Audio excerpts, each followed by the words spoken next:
morning, everyone. It's Serge Bogosian, the hockey guru. Here I am live, not live, on almost live. Beautiful Saturday morning.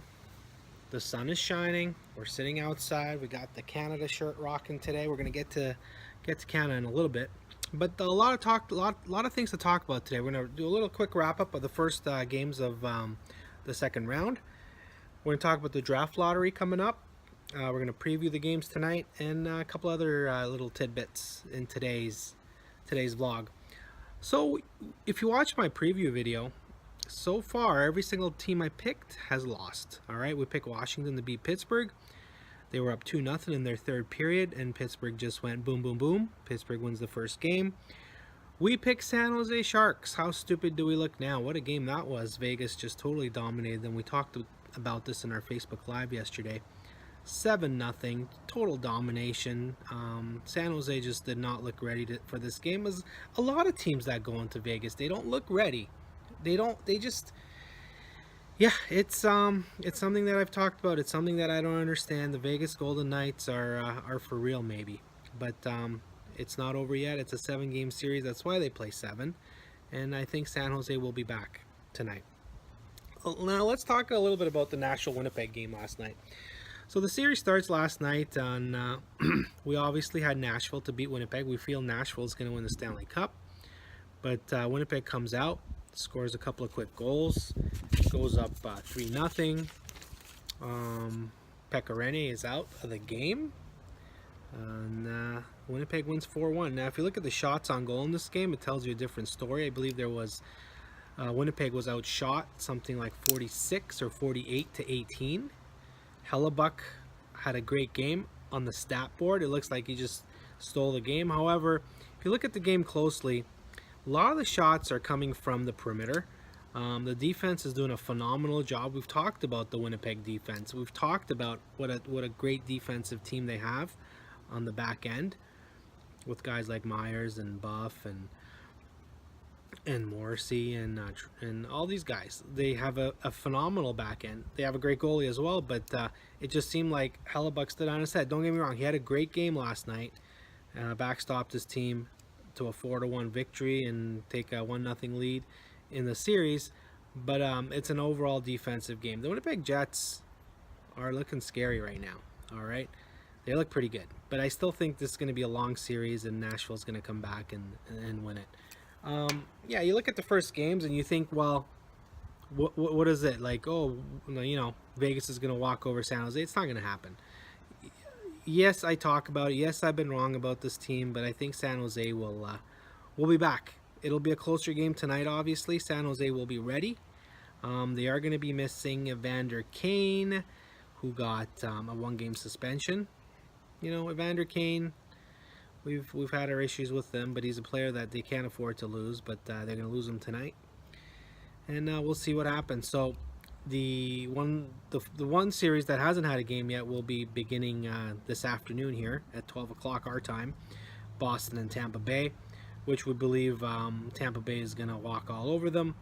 But as if you have seen with all our predictions, probably Boston's going to win because that's how my predictions have been going. But I don't think so. I think Tampa overall will win the series fairly easily, but anything can happen, especially in the beginning. Something I'm going to spend a little bit of time on tonight is the draft lottery. The draft lottery for us NHL fans is very exciting, especially if your team sucked this year. If your team sucked, you get to participate in this. The draft lottery was put into place, I don't know exactly how many years ago, basically to go against tanking. So you can't just lose every game on purpose to get the #1 pick. If you have a really bad team, you have the best chance to win the lottery. However, doesn't mean you're going to win. So for example, the Buffalo Sabres have the as the worst team in the league last year, have an 18.5% chance to get the first overall pick. Now that looks good and everything, but is it? 18.5% chance to win means 81.5% to lose the first overall pick, and the Buffalo Sabres haven't done well in their lottery in the last few years. So this will be broadcast tonight, 4:30. The NHL will release the top 15 to the 4th pick, and the top 3 picks will be released in the intermission, the second intermission of the San Jose Vegas game. The prize this year is a phenomenal Swedish defenseman, Rasmus Dahlin, who a lot of people project to be an Erik Karlsson type of franchise defenseman. He's very highly coveted. Obviously, he's going to turn a franchise around, and the Buffalo Sabres could really use a guy like that. However, doesn't necessarily have to go to Buffalo. The Edmonton Oilers, who had a better year this year, but they're very familiar to the lottery, they have a 5% chance. How about a team like the Rangers, who missed on the playoffs? They don't have a huge chance. Well, what if they did end up winning? Rasmus Dahlin would look amazing on that roster. The lottery changes your franchise quite a bit. If you look at the history, what happens in 2015? Let's say in 2015, Connor McDavid. Let's say the Toronto Maple Leafs won that lottery. Imagine a team with Connor McDavid and Austin Matthews and William Nylander and Mitch Marner on it. Yeah, you can argue if the Leafs got McDavid, they're not going to finish last and get Matthews. But what if? What if Austin Matthews doesn't go to Toronto and he ends up in Buffalo? What if Austin Matthews ended up in Edmonton? Or a lot of different things could happen. So the draft lottery is very exciting for these fans of teams like Buffalo and in Arizona and even Montreal Canadiens. You Canadian fans out there, yeah, you're a lottery team. Yeah, let's hope you don't win it. No offense to you guys. But yeah, so it's going to be exciting. The draft lottery will be broadcast tonight, and we will find out. We'll do a little bit later on as the draft gets close. We'll do a little draft video, but number one consensus pick, and it's going to happen, is Rasmus Dahlin. Phenomenal franchise defenseman. These type of players don't grow on trees. Like, we've talked about it before. Guys like Drew Doughty, PK Subban, guys that put in the minutes, 25, over 24, 25, 26 minutes a game. It's hard to get these guys. It's hard to develop these guys, and this guy looks ready. This guy looks ready to play in the NHL, and you don't see that from an 18-year-old. One other thing we're going to talk about today. This is why I'm wearing the Canada. Okay, I am Canadian, and I'm a huge hockey fan. So people always come up to me, oh, the Leafs are out of it. Now you're going to cheer for the Winnipeg Jets? Why? Because they're based in Canada. And then they go, oh, you're from Canada, so you must, you have to cheer for the Montreal Canadiens. Really? No. Just because I'm Canadian doesn't mean I cheer for all Canadian teams. It's like, for example, you live in California, you're a Giants fan. You're going to cheer for the Dodgers because they're from California? Or you're from New York, you're a Mets fan. You're going to cheer for the Yankees? Hell no, you're not going to cheer for the Yankees. So I don't cheer for teams because they are Canadian. Especially since a lot of the teams are filled with Canadian players, and some of the teams are, have a predominantly Canadian roster. So no, Winnipeg Jets. Yeah, I don't hate the Jets, but it doesn't mean I'm going to cheer for the Jets to win the cup. I have a couple of teams that I'm backing right now. The way I've been going in this round, you might want to go against me, but I've been backing the Predators, and I'm backing the Tampa Bay Lightning, who are gonna steamroll those Boston Bruins, we're hoping today and throughout the playoffs. So there you go. It's a pet peeve of mine. Oh, you're Canadian, you're gonna cheer for the Canadian team. Why? Because they play out of Canada? No. The Winnipeg Jets, is Dustin Byfuglien Canadian? Is Patrick Laine Canadian? No, they're not Canadians. Like, on my Canadian team, the Toronto Maple Leafs, our best player is American. It has nothing to do with Canada, America, Sweden, Finland, Denmark. Doesn't matter. We cheer for the team. We cheer for our for the logo, not particularly for the country. Yes, I'm a very big Canadian, and I support everything Canadian, but it doesn't have to be that way.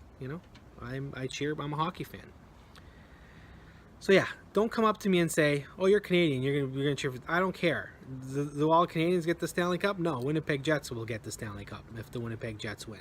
I want Toronto Maple Leafs to win. I don't really care about the other Canadian teams. And to be honest with you, I hate some of the Canadian teams. Montreal, Ottawa, not a fan. It's the way it is. It's the way it is growing up. Last thing I'm going to talk about, the finalists for the Hart Trophy were released. The Hart Trophy goes to the most valuable player to his team in the NHL. And a little bit of a surprise. Typically, you know, the guy that scores the most points is at least going to be one of the top 3 finalists for this award. Not this year. Connor McDavid is not one of the top 3. So Taylor Hall, Nathan MacKinnon, and Anze Kopitar. Taylor Hall from the Devils, what a phenomenal year. And I'm looking at you, Edmonton Oilers. How do you do these? Like, you let this guy go. Yeah, he wasn't performing as what you wanted to, but this guy's a franchise player. Taylor Hall had a phenomenal year. Taylor Hall was the main reason the New Jersey Devils got in to the playoffs. And yeah, amazing. Nathan MacKinnon, what can you say about him? He was a great player, #1 overall pick, and he had a great career year. Colorado Avalanche, again, made the playoffs strictly because of Nathan MacKinnon. A little bit of a surprise, Anze Kopitar is one of the finalists ahead of, you know, you can put a lot of guys in there. You can put Sid in there, you can put Malkin in there, you can put Giroux in there, Couturier in there. But Kopitar is your third finalist. Kopitar had a great year. Kopitar is not only a phenomenal offensive player. I believe he had 92 points. He's a great defensive player.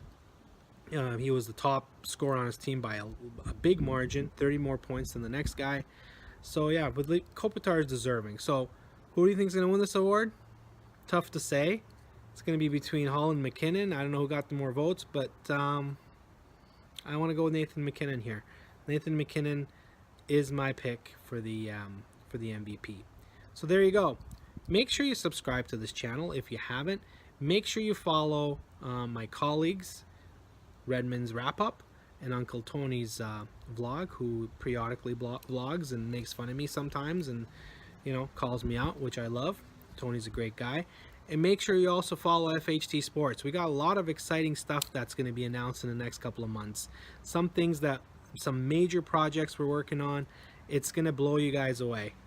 We are about to blow up as a company. We're about to blow up as a business. We're getting bigger, and we want to take you guys along for the ride. So make sure you follow us. Make sure you follow us on all our social media, Twitter, Instagram, FHT Sports. Just search us on Facebook. We're at Fresno Hockey Talk. That's how our channel is on Facebook. FHT Sports everywhere else. Instagram. We don't do Snapchats. We're still not there, but Instagram, Twitter, Facebook, and our ever-growing YouTube channel. Leave a comment down below. I even like the haters. I got a lot of in my Leaf video. I got a lot of haters, and I like that. Call me out. Tell me I suck. Tell me you don't like my predictions. But just comment. Thumbs up, thumbs down. Give me a note down below. Serge Bogosian signing off here. Beautiful Saturday afternoon. Gonna go watch the Tampa-Boston game, and tonight, the Sharks, I'm guaranteeing a victory. If not, you'll call me out tomorrow. Have a great weekend. We'll see you tomorrow.